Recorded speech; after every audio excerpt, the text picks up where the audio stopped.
Hello, everyone. Welcome to the Lincoln Coaching Podcast. Today, I've got Simon Warner, who is a writer, a journalist.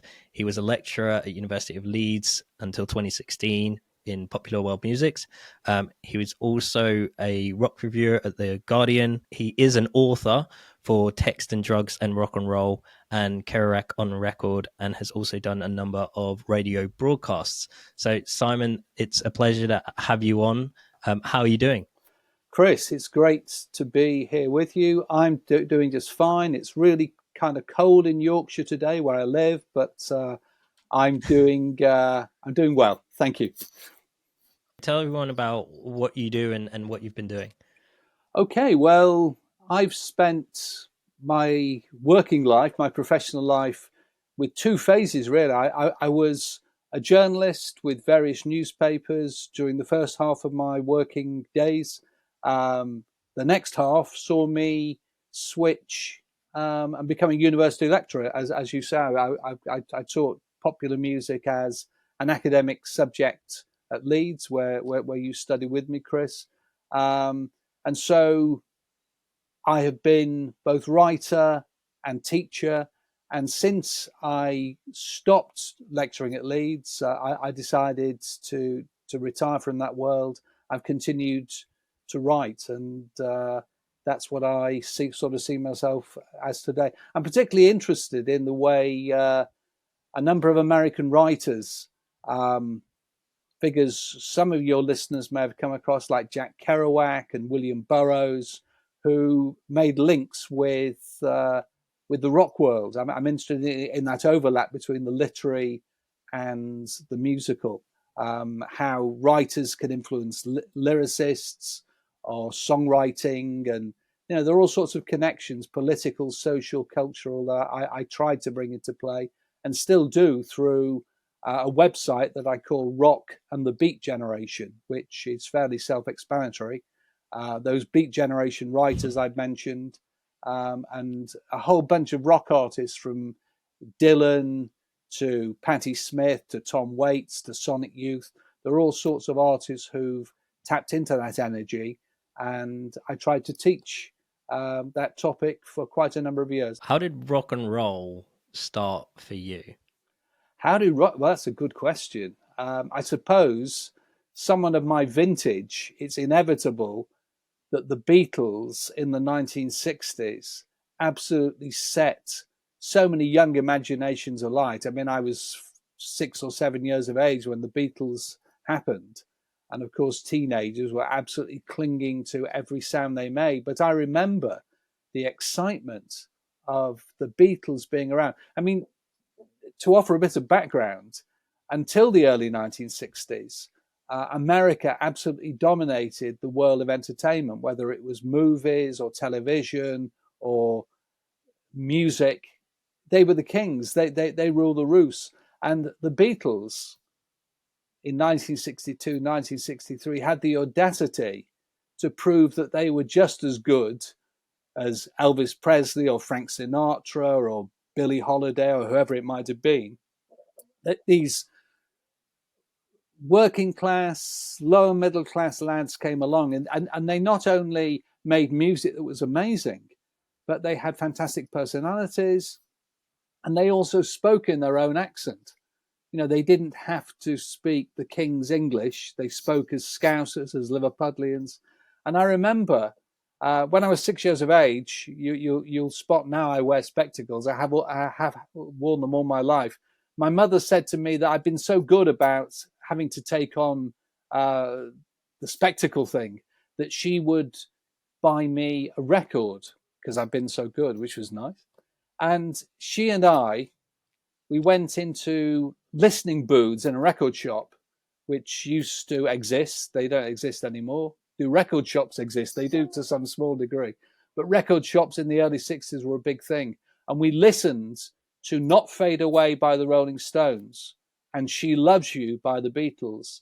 And my mum said, why don't we go for the Beatles choice? And I think she was right. We bought the Beatles record. And from then on in, for the next several decades to this very day, the sound of pop and rock has been ringing in my head, just as it has for many, many people. But there's no doubt the Beatles were the game changers. They reminded America that we weren't just about Ivor Novello and Noel Coward, for example, not to put those guys down, but they were writing a music that was as energetic, as frenetic, as exciting as anything Jerry Lee Lewis or Johnny Cash or Big Joe Turner could do. They were making music which was just incredible.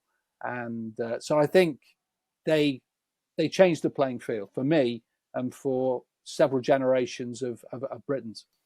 Do you think it was also the introduction of the guitar that made a significant shift into rock and roll?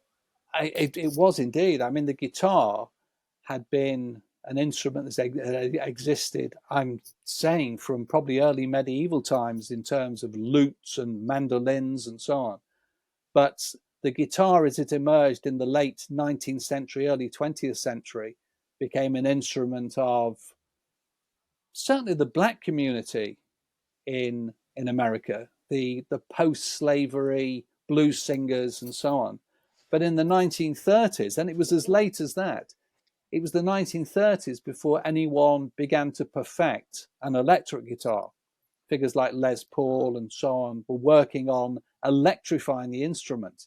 And the blues began as a country music, as a rural, rustic music. But in the interwar years, hundreds of thousands of black men and women undertook a great migration from the south to the north because agricultural work had faded.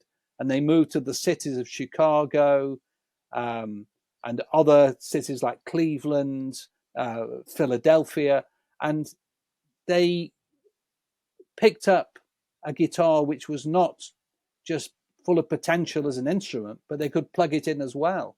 And figures like Muddy Waters, Chuck Berry were playing electric instruments. The electric guitar, which is a relatively young instrument, it's less than 100 years old, became the figurehead, the symbol of this new sound, which in the early 50s was really called rhythm and blues. But by the mid 50s, as white men, generally men, started to try and ape the sounds of black America, it gained this name rock and roll, which was a term that had been borrowed from the 1920s. It was black slang for the sex act rock and roll. And it was so carried through to the mid 50s. Elvis Presley, Jerry Lee Lewis, and other great black singers like Little Richard, they brought this sound to a wider audience. So many changes happened, Chris, in the 1950s, particularly in the US, on the cultural, political, media front, that this music, instead of being buried away in the Delta or the swamp, reached all sorts of white listeners in New York and Washington and Los Angeles, and eventually figures like the Beatles, via artists like Lonnie Donegan and Tommy Steele and even Cliff Richard.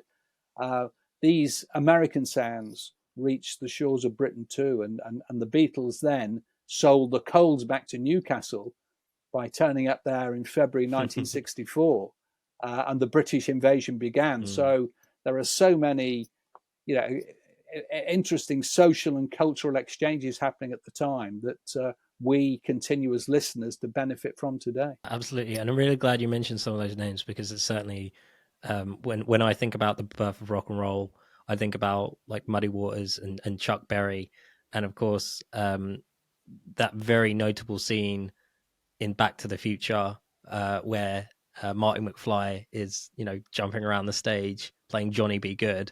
Yeah. That was my first exposure to kind of what the black rock and roll music, and I was like, wow, this is actually amazing. This is so much better than some of the current rock that's out there at the moment. Well, but it definitely was a lot of the rock acts and even some of the pop acts. There were a lot fewer of them than there are today. Like, the music industry has become incredibly accessible, but at the same time become incredibly saturated.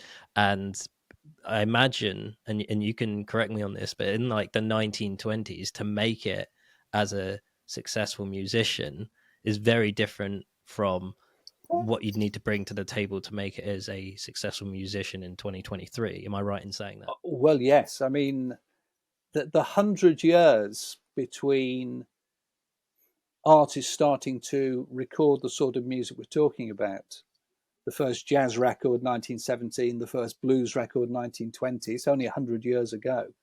I mean, the industry has gone through so many shifts and changes in that 100 years.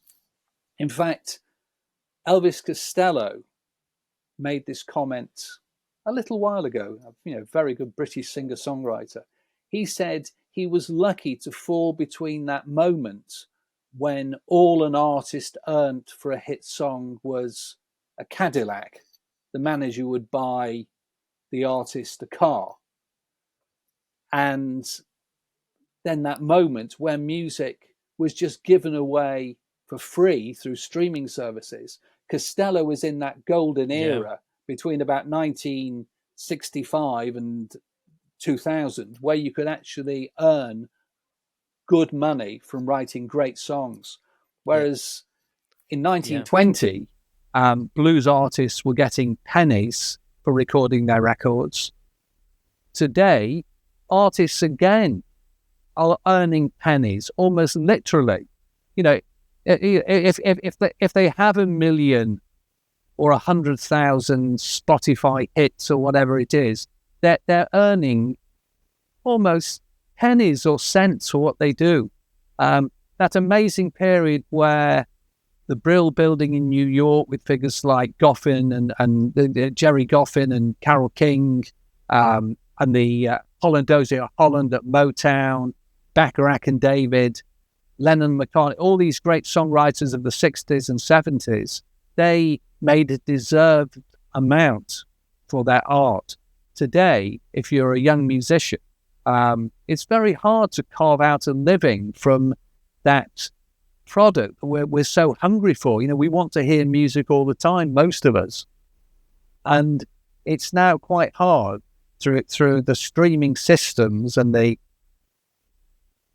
end of the period where, bands would sign 5 album deals and get significant sums in return are gone. I do not envy a 16 or 18-year-old talent today who wants to try and make a living out of music. It's all changed. So the changes between 1920 and 2020 have been staggering.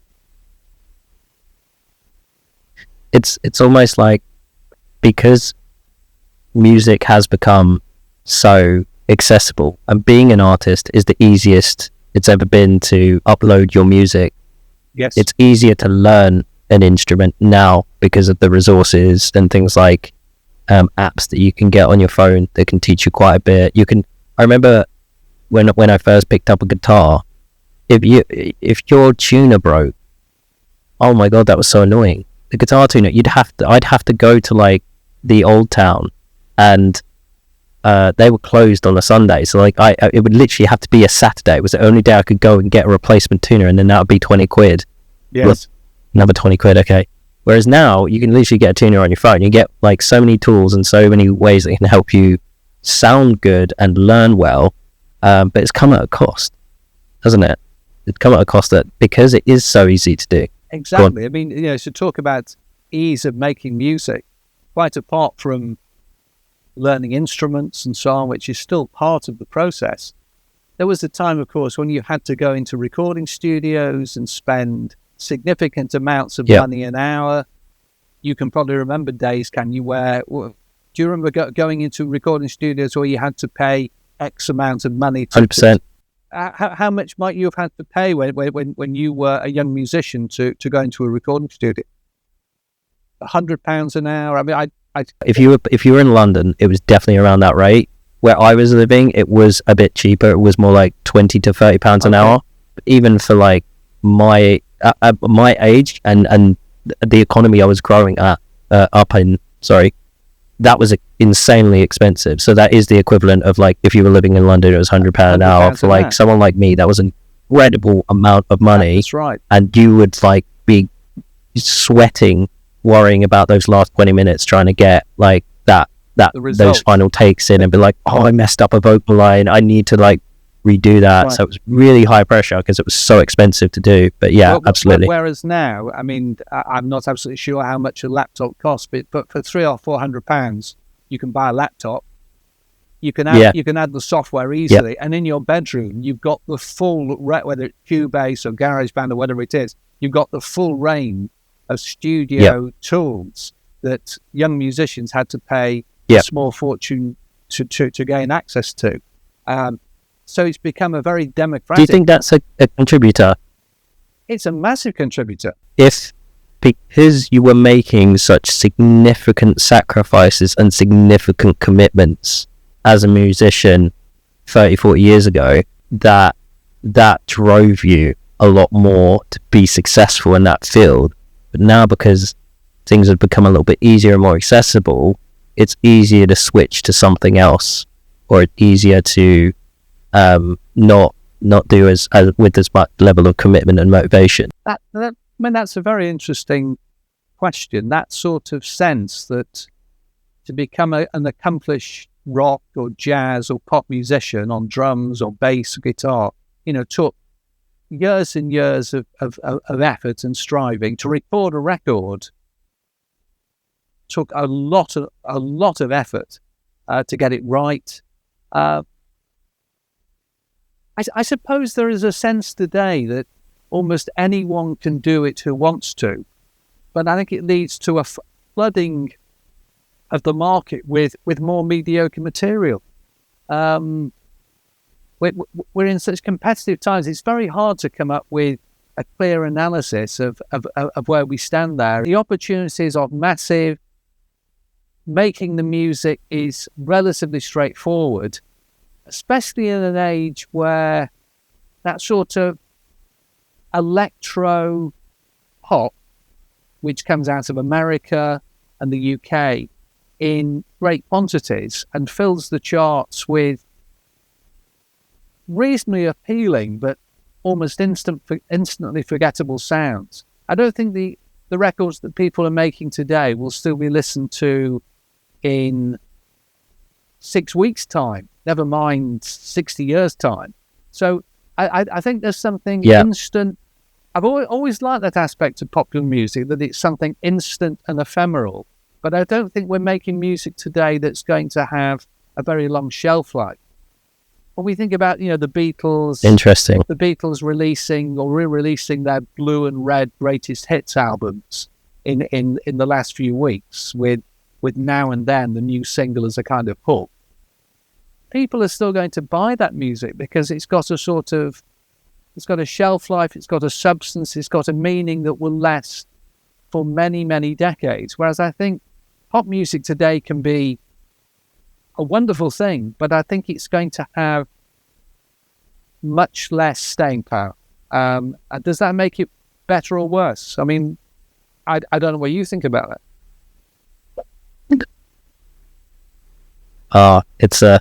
That's a tough question. I think there are pros and cons for both. We can get these kind of immediate pieces of music that could be quite fun and enjoyable to listen to, but then to move on to something new quite easily is quite nice in itself, but also takes away the novelty of a classic hit, a classic rock song or a classical piece of music, in any genre that really put its foot in the sand forever with the style and everything that came with that artist and their sound and their character and the way they performed and how they engaged with people and interviewers. And you look at some of the most famous interviews and they are from artists from like really long time ago. Just really fascinating people, not necessarily to take anything away from the artists from today. It's just the experiences that the artists would have gone through 50 years ago, so incredibly different compared to what people go through today. The conversations are going to be completely different to what they were. I think you're right. And I mean, one thing I would say is that the 20th century, for me as a listener, was dominated by a number of black music styles, particularly in America, or coming out of America. Styles that stretched from blues to ragtime to jazz to R&B to soul to hip hop. There's this great spine in the 20th century with the most amazing music coming from community in the US that had been downtrodden for hundreds of years. So, much of that music was coming out of real feeling, deep sadness, deep emotion, very, very authentic sentiment. And I mean, I'm not saying today that the rap music we hear isn't still drawing on some of that energy, but I just wonder whether the way the music is made, really quite instantly through musicware packages and so on, I just wonder whether it's sort of drawing on that stream, that river of mood, feeling, intensity that artists in the 20th century, I mean, actually drew upon.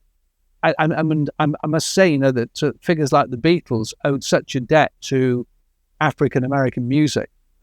They were playing the sounds of that nation, of that community in their early years, and so I think it is worth stressing just how powerful and potent black music was in the 20th century.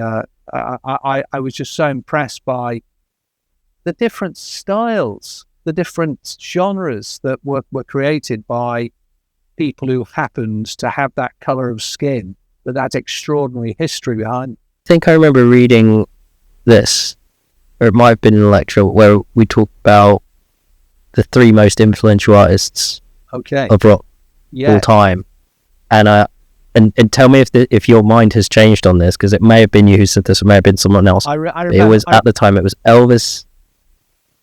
Go on. You remember? Yes. It was Elvis, the Beatles, and Bob Dylan. Absolutely right. That's what I said in that class. Yeah. And then do you remember? That was a very interesting class, I hope, because everyone had a go, didn't they? Yeah. Naming their 3 most important artists. And do you remember that was it? Yeah. James Brown wasn't mentioned by anybody? So to make the case that someone like James Brown, who in the black community in America is regarded as one of their absolute giants, was much less known in that class of 50 middle class-ish, white student. So it was good to have that discussion. Presley, Dylan, and the Beatles were all white, whereas figures like Little Richard and Chuck Berry and James Brown particularly perhaps hadn't been privileged or foregrounded as much as they should have been. But I remember the class very well, Chris. Absolutely. I'm glad you do too. That's good fun. That's one of the things I remember really well, actually. And I remember the most like incredible thing he did was there was a conflict. There was like a lot of like fires and protest at the time. Oh yes. And he put on a show for like 7 or 8 hours straight. I think it was. This was the night that Martin Luther King was assassinated in Memphis, and James Brown, in a bid to try and calm down the rioting population because they were so shattered by the notion that their great leader had been murdered, as it turned out by a white man, that James Brown tried to calm the fury by playing his music. Yeah, it was a good story. It was. James Brown's political motivations were a little bit curious and a little bit mysterious in that he regarded himself as a successful businessman, and he didn't want to be sort of seen as a poor black politico. He sort of nuzzled up to Richard Nixon at one point and sort of gave his support to a white president who was not seen as a great supporter of say, civil rights. So he had his contradictions, James Brown, but there's no doubt about it that he was, one of the greatest musical figures of the 20th century. Yet we perhaps don't give him as much credit as he deserves. I love that story so much. You've clearly been successful in your field as a lecturer, as a journalist, and as a writer. So what advice would you give to people who wanted to go down that route, who had a real passion for something like music or culture or entertainment, and they had a thirst for writing and educating? What kind of advice would you give to them to be able to do that successfully? Well, I mean, that's such an interesting and huge question. And I think the 21st century has brought so many changes to our culture, and particularly to our media. And by that, I mean music, writing. The net has changed things so much that the conventional career course that used to exist was probably starting to fade about the time you were graduating. The idea that you might form a band and have a record label wanting to sign you. These things hardly happen at all these days.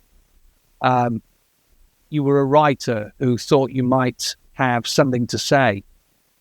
Newspapers and magazines, particularly musical newspapers and magazines, have largely disappeared. The great names like NME, New Musical Express, and Melody Maker, these great British magazines are now no longer with us. There are opportunities for people who want to write about music to write to their heart's content. There are internet opportunities. You can create newsletters and blogs and your own information streams. Can you make a living out of writing? That's another question. And music, to move on to that sector as well. Music can be made so easily these days through software systems, through computers, through all those means we mentioned a little earlier. But can you make a living out of music? These are bigger questions, bigger conundrums. And I find it hard to advise people today quite how to turn their creative spirit, their creative motivations, whether they're musical or literary or journalistic. It's much harder to find a niche these days. We live in testing times, Chris, and if I had a magic wand, I'd wave it here and now. But I remember sitting down at universities, people saying to me, I want to be successful as a musician. I want to be successful as a writer. Even by the noughties, it was proving harder to give people a clear roadmap as to how they would do that. I'd always happily talk to anyone about this subject, and I did many, many times. But I begin to lose faith a little bit as I've got the answers as to how for young workers or creatives in those fields. Do some of those thoughts occur to you when you're talking to your coaching? I mean, did you must have different takes on this, but you might agree with some of the things I'm saying. I agree 100%. And I think the fact that you've made that observation of this generation just goes to show how much self-awareness you have, Simon, because it's not an easy question to answer at all. I think especially like entertainment and music, really tough industries. And I don't know if you can do...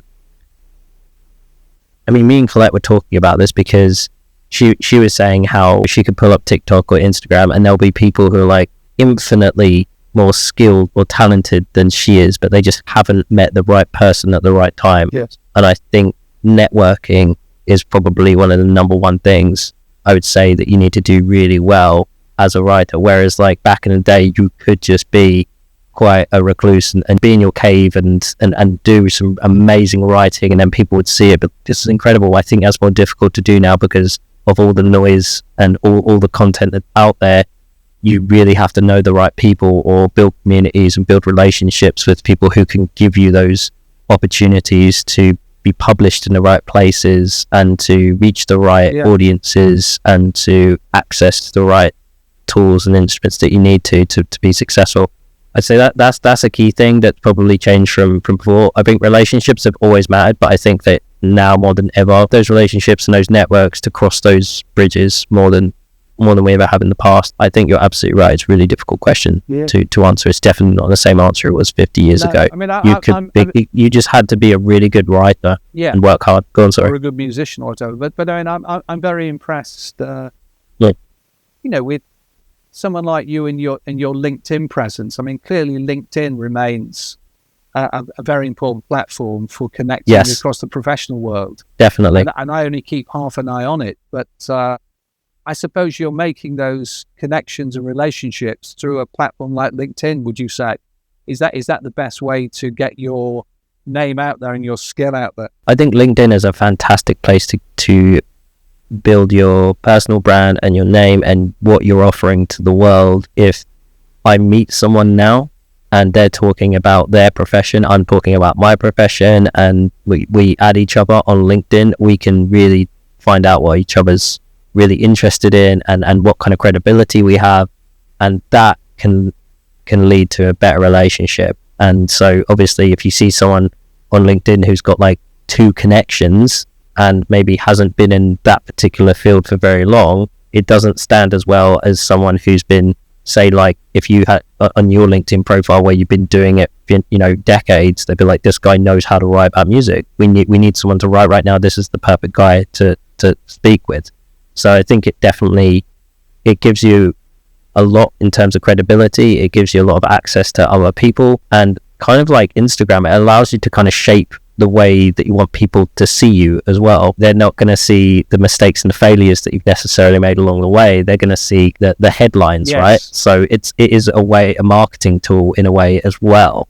And so I use it for all of those reasons. I use it as a tool, but I also use it as a way to communicate with other people and maintain connections with people who I'm interested in working with or interested in meeting up and having a drink, whatever it might be. And that, so I 100% agree with that observation of LinkedIn, that's actually a really good point. And one of the reasons you and I are talking to each other is because you had this amazing story about being on the front of the magazine New York Weekly.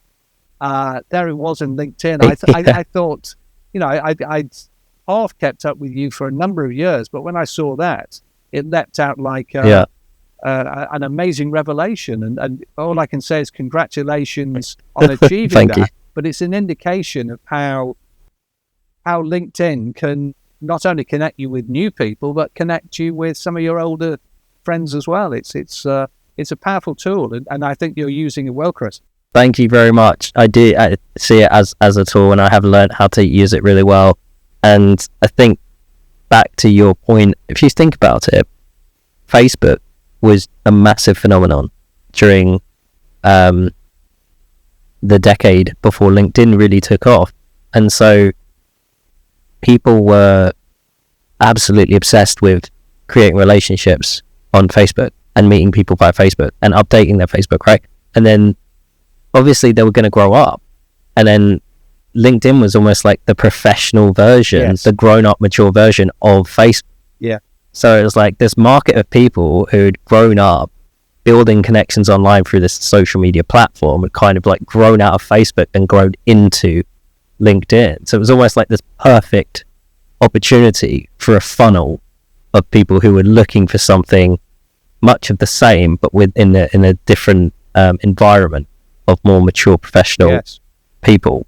It just blew my mind, but I realized that the social media platforms that work are just so valuable, and I think Facebook has probably lost its gloss, hasn't it, in the last 5 or 6 years or last 10 years. Younger people like you are less interested in Facebook than in something like LinkedIn, aren't you? Well, it's funny you say that, because Facebook is still like one of the top marketing platforms. Okay. So I do use Facebook for marketing, like some of my highlight reels or my podcast or something like that.